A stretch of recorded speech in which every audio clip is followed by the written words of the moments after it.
In your final moment, you will not be able to choose your last thought. That one thought will decide everything.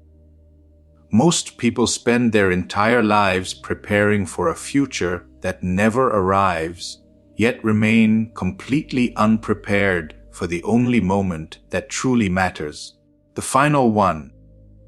There is a law few want to face. Your last thought determines your next destination. But here is the trap. You cannot fake it. You cannot whisper a mantra on your deathbed and expect it to work if your entire life was lived in noise and distraction. Ramana Maharshi made it plain. The last thought is not a choice. It is the sum total of every attachment you have fed, every identity you have protected, every distraction you have entertained. If you keep thinking you will deal with it later, you have already missed the point. Why does the last thought carry such power? Because it is the final wave of the mind before it dissolves back into its source.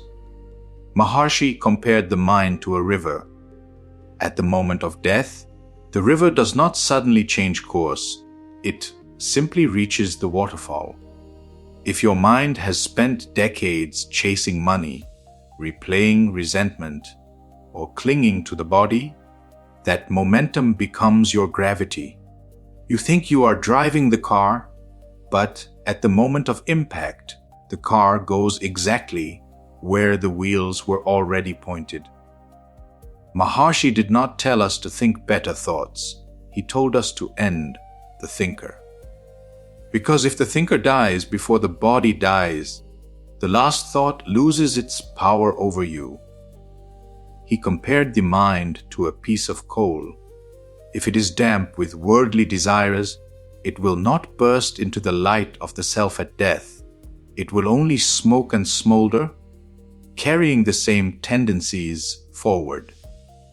The last thought is not something you have. It is what you are. So how do you go beyond it? You do what Maharshi did at 16 in a small room in Madurai. Die before the body dies. Lie down, let the body be still. Feel the breath slowing, fading, disappearing. The body is gone, but something remains. Ask silently, without words, does this I die? Not with the mind, but directly. What is here when there is no name?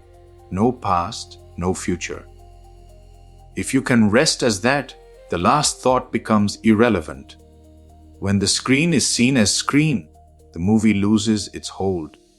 When the self is known, there is no afterlife, only the eternal now in which bodies appear and disappear like waves on the surface of the ocean. Your last thought is being written in this very moment. Stop waiting for a perfect ending. Tonight, before sleep, ask, if this breath were the last, what remains? Don't answer.